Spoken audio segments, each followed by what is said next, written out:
Organic पढ़ने का एक सबसे बढ़िया सा तरीका ये है कि लास्ट मोमेंट पे जो इस टाइम है रिवीजन करनी है तुम्हें, और रिवीजन करने का तरीका ये है कि मल्टी कॉन्सेप्ट प्रॉब्लम ऑर्गेनिक के तुम्हें सॉल्व करने हैं। तुमने ये नहीं सोचना कि ये सिर्फ अल्कोहल फिनॉल ईथर के है या अल्डिहाइड कीटोन के है। कोशिश ये करना कि जो कॉम्प्लिकेटेड सी प्रॉब्लम हो, हम जितनी एक कॉम्प्लिकेटेड प्रॉब्लम से सीखते हैं उससे बहुत कम एक सिंपल प्रॉब्लम से सीखते हैं। तो यहाँ पे प्रैक्टिस करने के लिए 3 क्वेश्चन सेलेक्ट करे हैं। तुम्हें स्क्रीन के ऊपर क्वेश्चन को स्टॉप करके एक बार खुद से सॉल्व करने की कोशिश करनी है। अगर सॉल्व हो गई वेल एंड गुड, नहीं सॉल्व हुई सॉल्यूशन तुम्हें देखना है, लेकिन finally you need to apply your own brain. और ये जो है this is the most effective method to summarize, और this is the most effective method to revise the organic chemistry. और ये 3 प्रॉब्लम पीछे दे रखे हैं, इन्हें स्क्रीन के ऊपर रोकना है, खुद से ट्राई करनी है। ना सॉल्व हो तो आगे वीडियो देखना है और लास्ट में कमेंट करने हैं क्या तुम्हें कौन सी बात समझ नहीं आई। एक कंपाउंड है C6H10।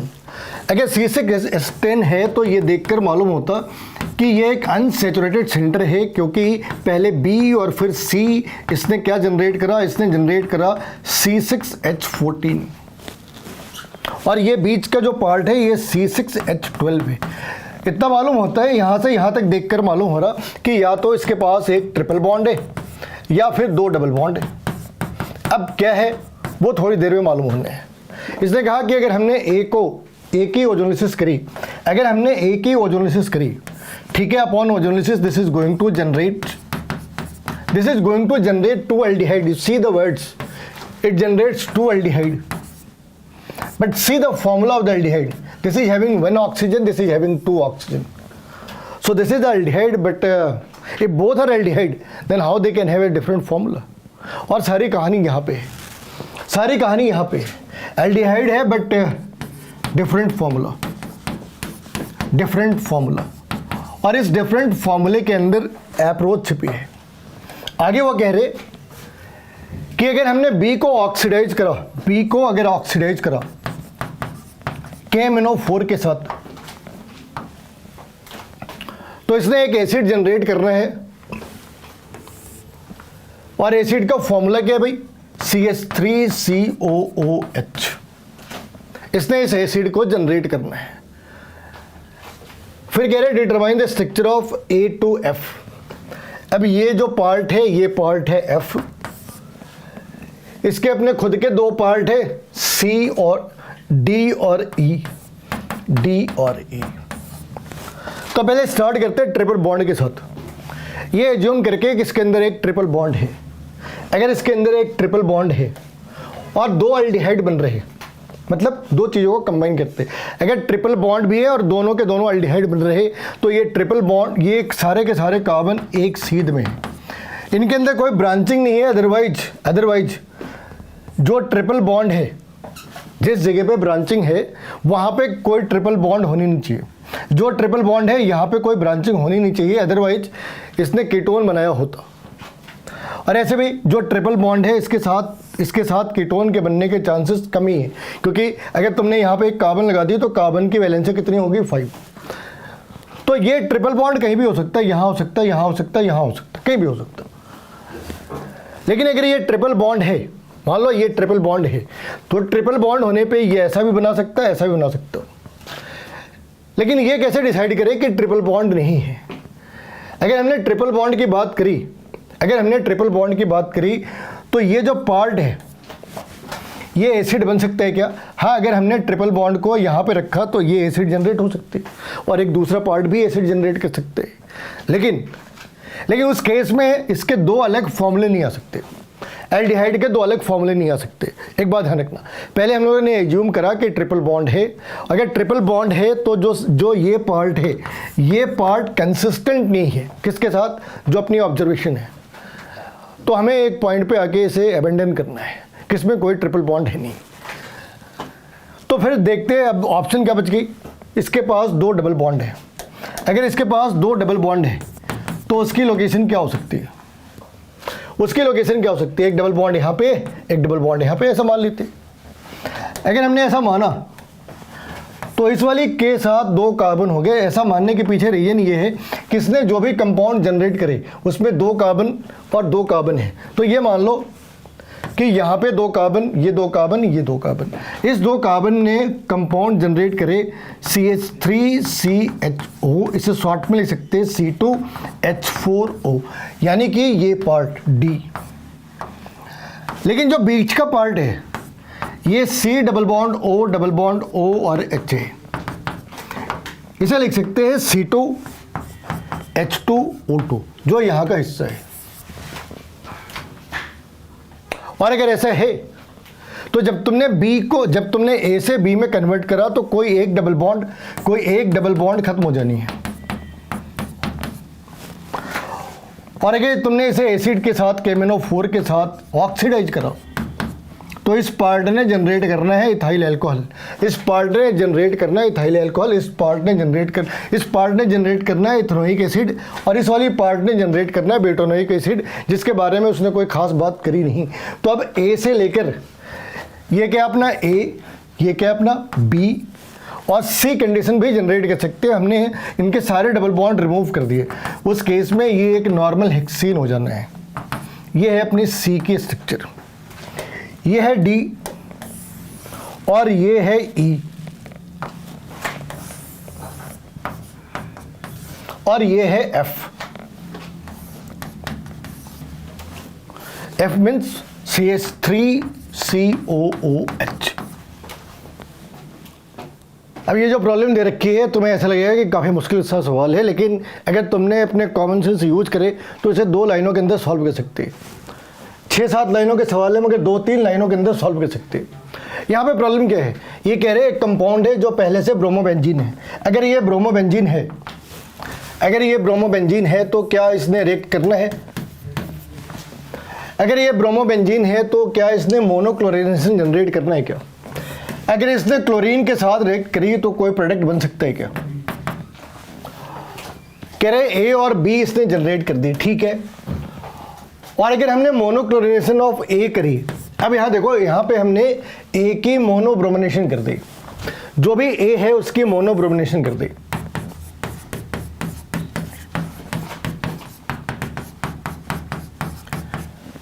अब ये कह रहे हैं कि ए के मोनोब्रोमिनेशन में सेवरल प्रोडक्ट्स हो सकते हैं, that it be x number of product.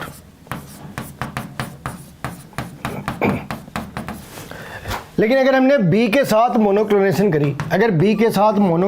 करी,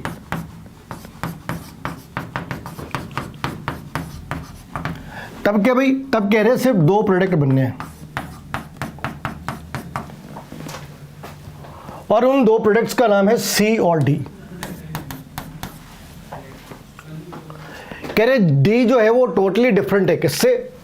इन कंपाउंड से, यानी कि सी इनमें से किसी एक के जैसा है मगर डी इनसे अलग है। तो एक बारी सवाल बड़े ठंडे दिमाग से 2 बारी गहरी सांस लेकर देखो और फिर इसे पढ़ने की कोशिश करो। तो इन्होंने क्या कह रखा है, शॉर्टकट में क्या कह रखा है, ब्रोमोबेंजीन है, उसकी हमने मोनोक्लोरिनेशन करी, उसने कुछ प्रोडक्ट बनाए।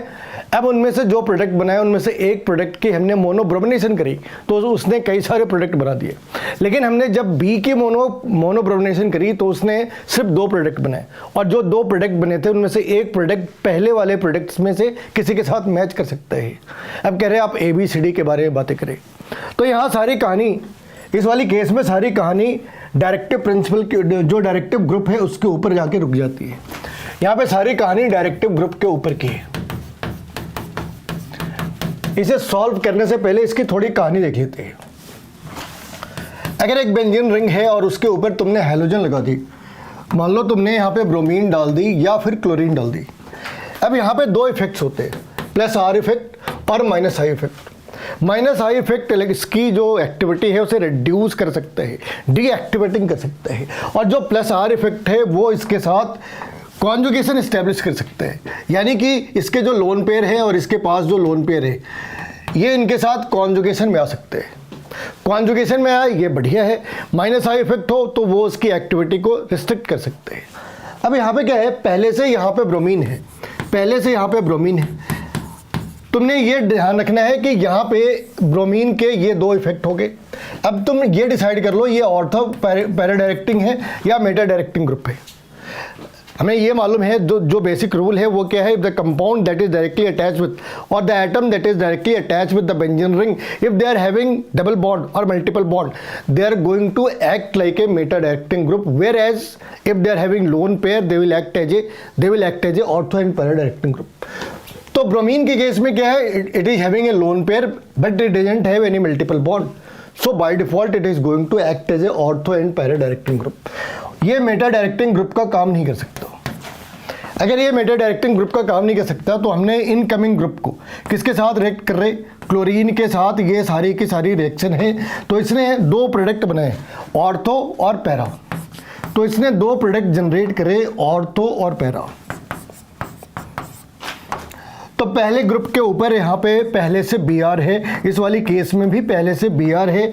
जो इनकमिंग ग्रुप है वो इस वाली केस में यहाँ पे है क्लोरीन, और वो इस वाली केस में यहाँ पे है क्लोरीन।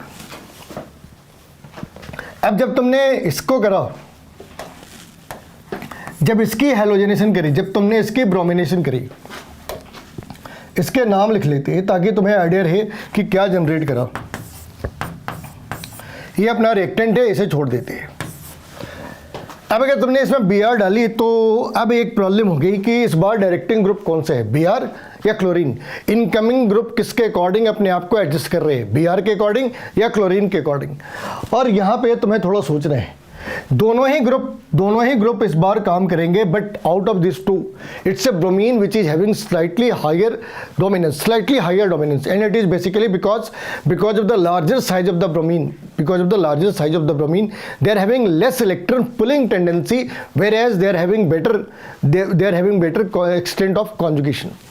तो यहाँ पे दोनों के अंदर एक माइनर सा डिफरेंस है, लेकिन फिर भी अगर हम इन दोनों में से किसी एक को ले तो ब्रोमीन ने अपना इफेक्ट शो करना है। अगर ब्रोमीन ने अपनी इफेक्ट शो करी तो इस वाली केस में ब्रोमीन है और ये क्लोरीन है, और यहाँ पे ब्रोमीन ने क्या करा, मान लो ब्रोमीन ने इस ब्रोमीन को पैरा पोजीशन पर डाल दी, तो ये आ गई पैरा पोजीशन। ठीक है, एक केस के अंदर इसने क्या करा, ये अपनी Br है और ये अपना Cl है, और इस बार इसने ऑर्थो पोजीशन के ऊपर डाल दी। चलो ये ऑर्थो पोजीशन के ऊपर डाल दी। अब क्या और भी पॉसिबिलिटी है? आंसर है ब्रोमीन ने अपनी पॉसिबिलिटी पूरी कर ली, अब क्लोरीन की बारी है। तो क्लोरीन ने क्या करा,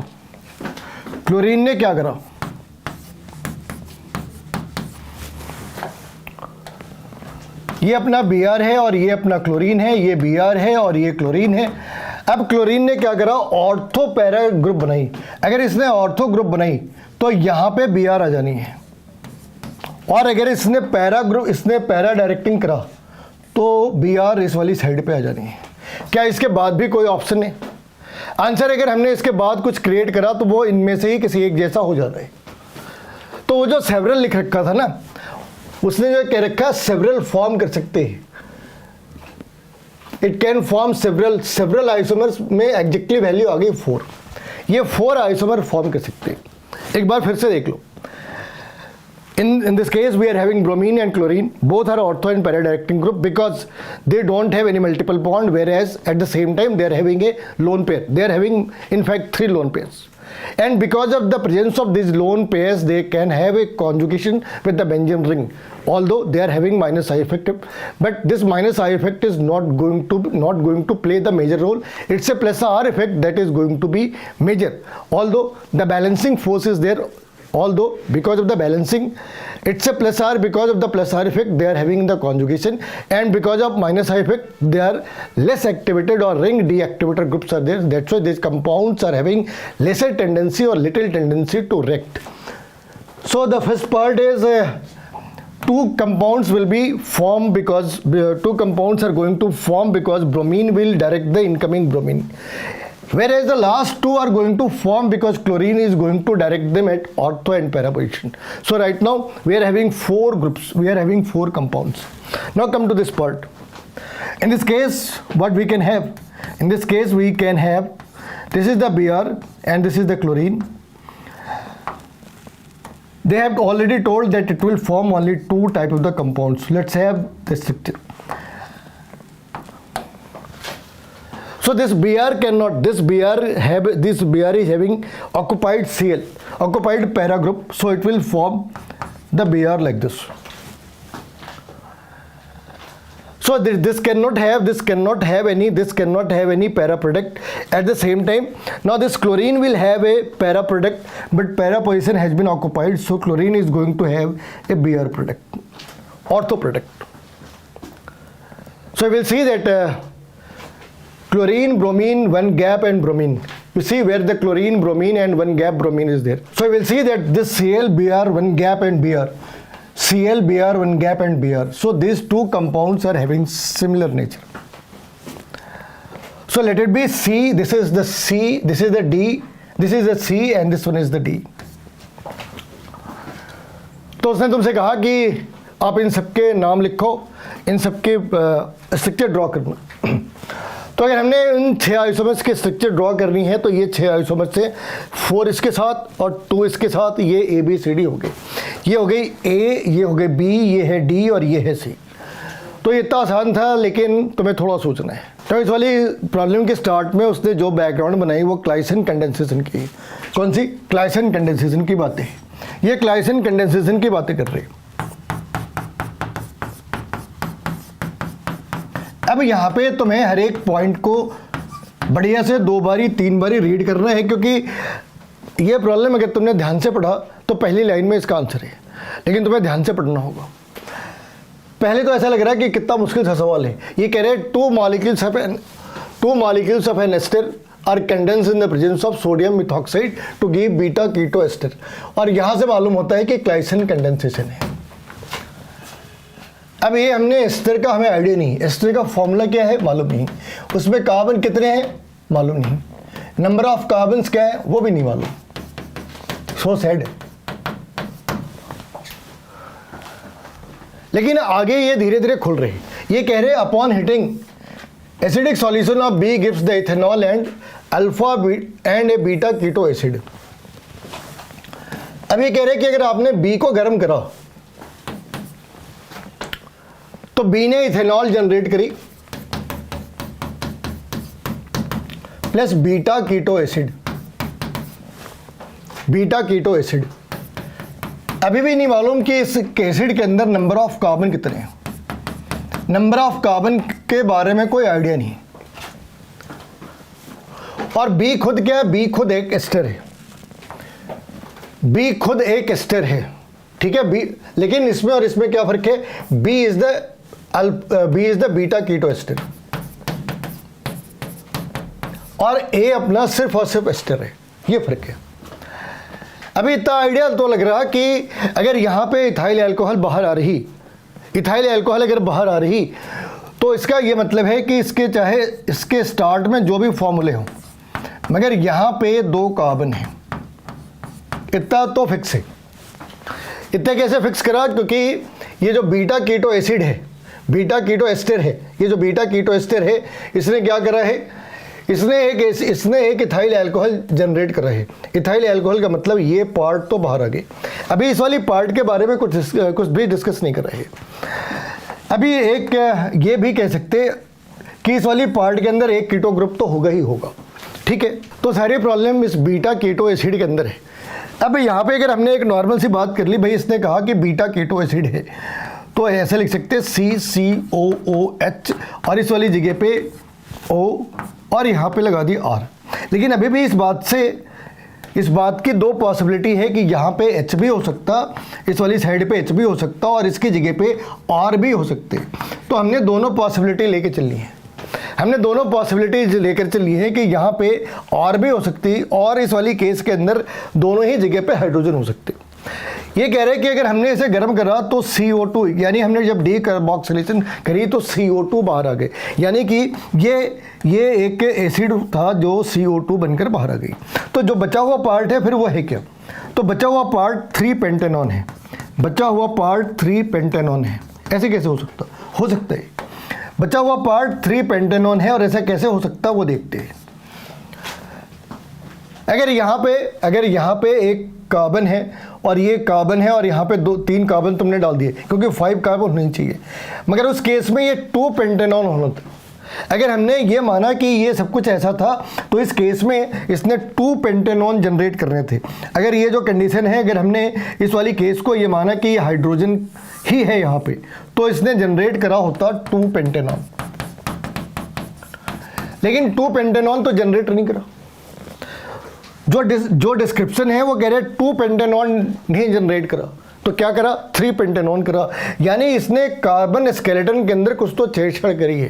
तो अब ये मान लो कि ये नीचे का पार्ट तो हाइड्रोजन है मगर ऊपर का पार्ट CH3 है। तो अब ऐसे लिख सकते हैं CH3, फिर एक दूसरा कार्बन और फिर एक carbon C double bond O और फिर इसके साथ 2 कार्बन। और अगर एक बार हमने ये डिसाइड कर लिया कि ये पेंटेनॉन है, अगर ये पेंटेनॉन है, अच्छा 3 पेंटेनॉन है, तो फिर इस वाले एस्टर का फॉर्मूला क्या होगा, इस वाले एस्टर का फॉर्मूला क्या होगा। अपने पास बीटा कीटो एस्टर है और उससे हमने एस्टर फाइंड आउट करनी है, जो क्लाइसिन कंडेंसेशन, मतलब हमने वो फाइंड आउट करना है जो क्लाइसिन कंडेंसेशन का रिएक्टेंट है। ये अपने पास क्लाइसिन कंडेंसेशन का प्रोडक्ट है, तो रिएक्टेंट हो क्या सकते हैं, बहुत ही आसान सी चीज़ है। अगर तुम्हें क्लाइसिन कंडेंसेशन के अंदर रिएक्टेंट फाइंड आउट करनी है तो ये जो कीटो का पार्ट है यहाँ से बॉन्ड को तुमने ब्रेक करना है। ये जो कीटो का पार्ट है, इस वाली पार्ट से बॉन्ड तुमने ब्रेक कर दी। अब जो बचा वो क्लाइसिन कंडेंसेशन का पार्ट है, CH3 CH2 C double bond O C2H5। तो ये है वो एस्टर। अगर हमने ऐसे 2 मॉलिक्यूल्स एस्टर लिए और एक स्ट्रॉन्ग बेस के साथ C2H5ONA, ठीक है, अगर हमने इनके साथ इसे गर्म करा तो ये प्रोडक्ट बन जाते हैं। तो चीज़ें आसान है लेकिन तुम्हें थोड़ा सोचना होगा।